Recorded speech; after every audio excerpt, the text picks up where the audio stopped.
The yard at SA Recycling in Barrio Logan is filled with old transformers, rusty refrigerators, and banged up cars.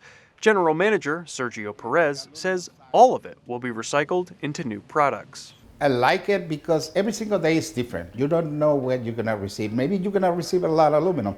Maybe you're gonna receive a lot of copper tomorrow.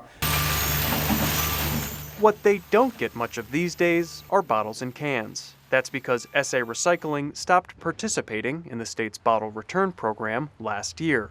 It wasn't very profitable to begin with, and then neighbors started complaining. We start having some kind of problems with, with homeless and, a lot of trash outside. We try to work with the city, but it is not working. Recycling centers around the state have been feeling these financial and social pressures for years.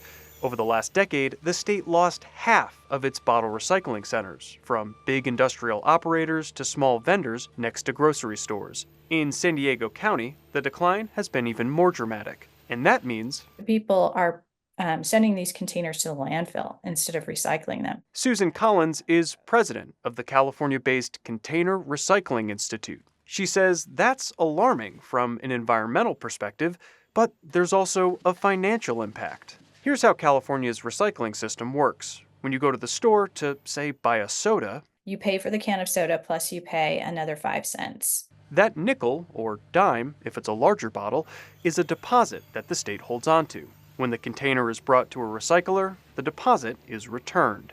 That creates an incentive to recycle, and it's a really powerful incentive that gets people to bring back containers. And for some, bottle returns provide much-needed income.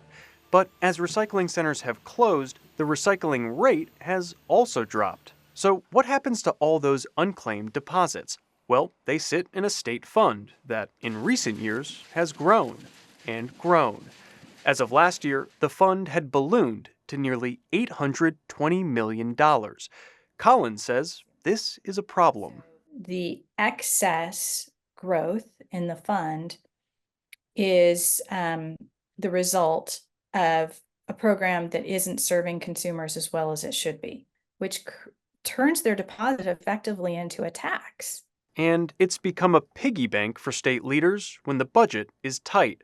A KPBS review of state financial records found California has borrowed billions of dollars from the fund in the form of short and long-term loans. Yeah, it's like an unofficial rainy day fund. The state controller's office and the Department of Finance told KPBS the borrowing is allowed under state law, but it can take years to repay the loans, and at times that's put a strain on the recycling fund.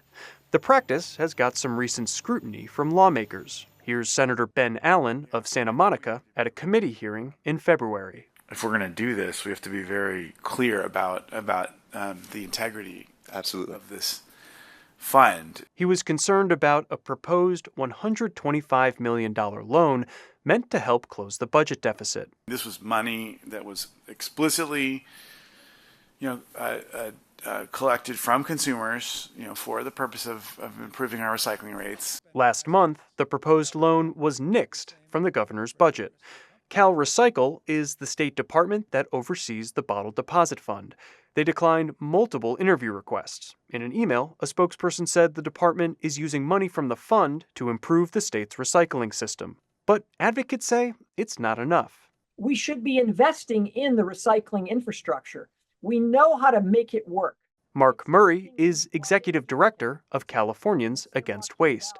He says a subsidy of $2,500 a month would help keep small recycling centers afloat. For that small investment over the next 3 to 5 years, we could have the 400 to 500 community-based recycling centers we need. State leaders are now hashing out the final details of the budget. Murray and other advocates say they're calling for millions of dollars in recycling investments to ensure consumers get back their nickels and dimes. Scott Rodd, KPBS News.